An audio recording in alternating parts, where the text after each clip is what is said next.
Good morning everyone. तो आज है 5 अक्टूबर 2022।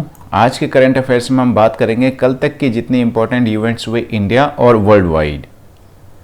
सबसे पहले जो कल एक क्वेश्चन पूछा गया था उसका आंसर जान लेते हैं। कल क्वेश्चन पूछा गया था what is the full form of OPEC. तो इसका सही आंसर है organization of the petroleum exporting countries. जैसे कि इसके फुल फॉर्म से ही समझ में आ रहा है, ये एक ऑर्गेनाइजेशन है उन कंट्रीज़ का जो जनरली पेट्रोल को एक्सपोर्ट करते हैं या पेट्रोलियम प्रोडक्ट्स को एक्सपोर्ट करते हैं। तो इसकी फाउंडेशन हुई थी 1960 में बगदाद में। तो इसकी फाउंडेशन हुई थी बगदाद में 1960 में, और आज इसके मेंबर जो हैं वो टोटल 13 हैं। इसका हेडक्वार्टर जो है वियना ऑस्ट्रिया में है। जैसे कि हम जान रहे हैं हर रोज़ आजकल नोबेल प्राइजेस को डिक्लेयर किया जा रहा है। तो कल डिक्लेयर किया गया था फिजिक्स में 2022 के लिए। तो ये फिजिक्स में अवार्ड 3 लोगों को, 3 साइंटिस्ट को दिया गया। फर्स्ट है एलेन आस्पेक्ट फ्रांस के, सेकेंड है जॉन एफ क्लॉजर यूएसए के, थर्ड है एंटर जिलेंजर ऑस्ट्रिया के। तो इन 3 लोगों को संयुक्त रूप से एक साथ नोबेल प्राइज दिया गया फिजिक्स का 2022 के लिए। तो ये क्यों दिया गया, तो इसका साइटेशन आप देख सकते हैं। For experiments with entangled photons establishing the violation of Bell inequalities and pioneering quantum information science. तो बेसिकली साइटेशन है कि क्यों दिया गया था। अगर हम इसको जनरली जानना चाहें तो जो इनका जो रिसर्च है उसके बेसिस पे जो एंटेंगल्ड क्वांटम स्टेट्स हैं, जहाँ पे 2 पार्टिकल्स जो बिहेव करते हैं एज ए सिंगल यूनिट, अगर उनको सेपरेट कर दिया जाए तो उसके ऊपर इन्होंने बेसिकली रिसर्च की थी। और ये रिसर्च जो है आगे और हेल्प करेगी टेक्नोलॉजी को एडवांस करने में क्वांटम इंफॉर्मेशन से रिलेटेड। तो इसलिए इन 3 लोगों को जॉइंट रूप से नोबेल प्राइज दिया गया है फिजिक्स का 2022 के लिए। नेशनल अफेयर्स की हम बात करें तो एक mega research and development fair जो है वो होने वाला है 14 और 15 अक्टूबर को IIT दिल्ली में। इसको नाम दिया गया है इन्वेंटिव। आप देख सकते हैं, मतलब ये एक एक्रोनिम है।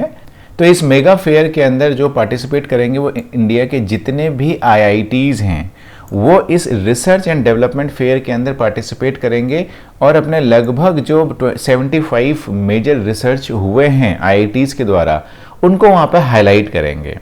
तो जैसे कि हम जानते हैं आज़ादी का अमृत महोत्सव चल रहा है, तो उसी से रिलेटेड ये एक इवेंट जो है वो करवाया जा रहा है मिनिस्ट्री ऑफ एजुकेशन के द्वारा। तो इसमें 23 IITs पार्टिसिपेट करेंगे। इसका नाम है इन्वेंटिव। प्रेसिडेंट मुर्मू ने लॉन्च किया है कल हर स्टार्ट, एक स्टार्टअप प्लेटफॉर्म है गुजरात यूनिवर्सिटी का, जो कि विमेन एंटरप्रेन्योर्स के लिए बनाया गया है। तो इसमें विमेन एंटरप्रेन्योर्स को मोटिवेट करने के लिए, उनको प्रेरणा देने के लिए, उनकी मेंटरिंग के लिए, उनके एडवाइजेस के लिए ये एक स्टार्टअप बनाया गया है जो कि हेल्प करेगा विमेन एंटरप्रेन्योर्स को। नेशनल अफेयर्स में ही बात करें तो आज जैसे कि हम जानते हैं प्रधानमंत्री मोदी हिमाचल प्रदेश के दौरे पे हैं।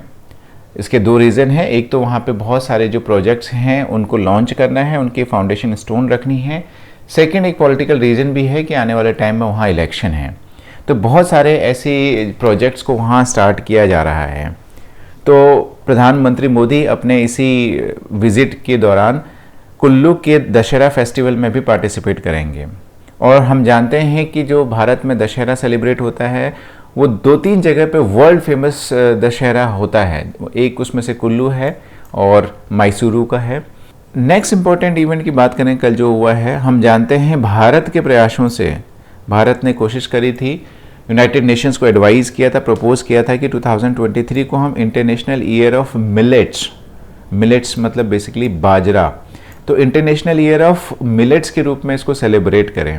और उसको एक्सेप्ट भी किया UN ने, और पूरी दुनिया जो है इसको अभी इस नाम से और इस रूप में मना रही है।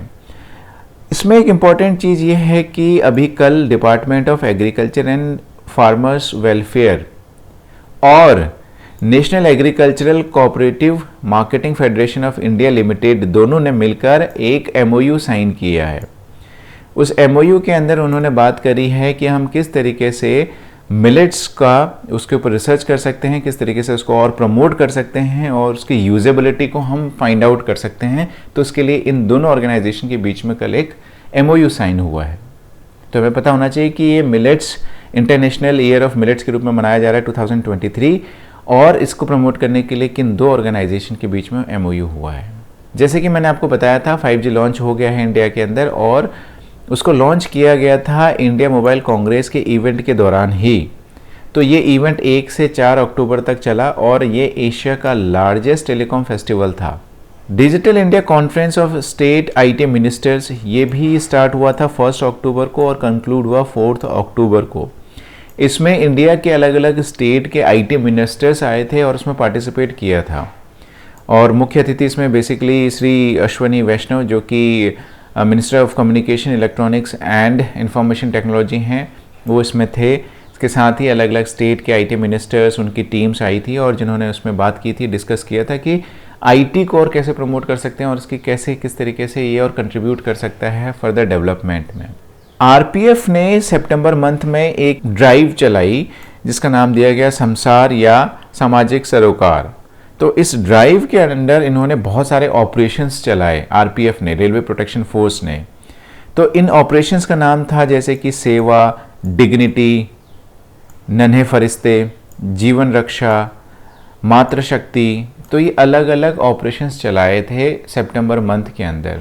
तो ये क्या थे, बेसिकली जैसे जो लोग बिछुड़ जाते हैं अपनों से रेलवे स्टेशंस पे, या चले जाते हैं घर छोड़कर, या जो प्रेग्नेंट वुमेन होती है जो ट्रैवल कर रही होती हैं, या वो लोग जो बूढ़े लोग होते हैं या फिजिकली डिसेबल्ड लोग होते हैं, या वो लोग जो कहीं ना कहीं किसी तरीके से डिप्रेशन में होते हैं, प्रॉब्लम में होते हैं। तो इन सारे लोगों को बेसिकली हेल्प करने के लिए, फैसिलिटेट करने के लिए उन्होंने अपना एक इस तरीके से बहुत सारे ऑपरेशंस चलाए थे और बहुत सक्सेसफुल भी रहा। उसके अंदर उन्होंने कुछ फिगर्स भी दिए हुए हैं कि कितने लोगों को बचाया गया, कितने लोगों को मिलाया गया, कितनी प्रेग्नेंट या ओल्ड एज पीपल का उन्होंने सपोर्ट किया इस पूरे ऑपरेशन के अंदर। ये सारी डिटेल्स उन्होंने दी हुई हैं। अपॉइंटमेंट्स की हम बात करें तो श्री राजीव किशोर जी को डायरेक्टर जनरल ऑर्डिनेंस का नियुक्त किया गया है। हम जानते हैं कि ऑर्डिनेंस फैक्ट्रीज बेसिकली हेल्प करती हैं, सपोर्ट करती हैं मिलिट्रीज़ को ऑर्डिनेंस प्रोवाइड कराने में, अलग अलग तरह की इक्विपमेंट्स और चीज़ें प्रोवाइड कराने में। तो 1985 बैच के इंडियन ऑर्डिनेंस फैक्ट्री सर्विसेज के श्री संजीव किशोर जी को नियुक्त किया गया है डायरेक्टर जनरल इस ऑर्डिनेंस का। डॉक्टर राजेंद्र कुमार ने चार्ज लिया है डायरेक्टर जनरल ऑफ ESIC। जैसे कि हम जानते हैं एम्प्लॉय स्टेट इंश्योरेंस कॉरपोरेशन एक बहुत बड़ा कॉरपोरेशन है जो कि एम्प्लॉयज़ को इंश्योरेंस प्रोवाइड कराता है। तो उसके डायरेक्टर जनरल के रूप में चार्ज लिया डॉक्टर राजेंद्र कुमार ने। इंपॉर्टेंट डेज़ की हम बात करें, कल मैंने बताया था जैसे 4 अक्टूबर को सेलिब्रेट किया जा रहा है वर्ल्ड एनिमल डे के रूप में, और इसकी थीम थी शेयर्ड प्लेनेट। शेयर्ड प्लेनेट मतलब ये एक प्लेनेट जो है जिस पे हम लोग रह रहे हैं, इस पे सारे लोगों का हक है, सारे स्पीसीज़ का, सारे जानवरों का, प्लांट्स का हक है। तो उनके लिए भी हमें स्पेस, जगह और सेफ्टी, सिक्योरिटी, सारी चीज़ें इंश्योर करनी चाहिए। आज इंपॉर्टेंट डेज़ के रूप में 5 अक्टूबर को क्या क्या चीज़ें सेलिब्रेट होंगी। बहुत इंपॉर्टेंट फेस्टिवल इंडिया का दशहरा, विजयदशमी भी इसको बोलते हैं, तो ये ऑल ओवर इंडिया ये सेलिब्रेट होगी आज।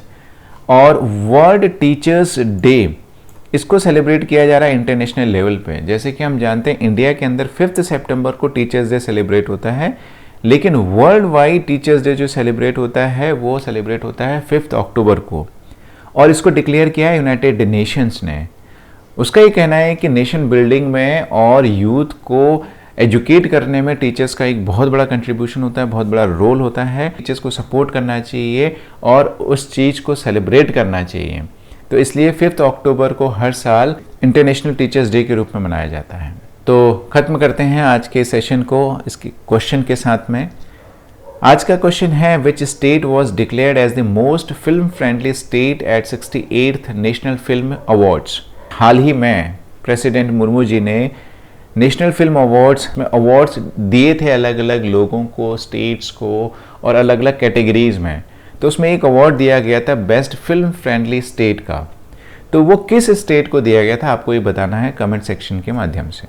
और अगर आपने अभी तक ये चैनल सब्सक्राइब नहीं किया है तो आप इसको सब्सक्राइब कर लें। इसमें हम कवर करते हैं डेली की करंट अफेयर्स से रिलेटेड चीज़ें, कुछ इंपॉर्टेंट क्वेश्चंस और डिस्कशंस। Thank you.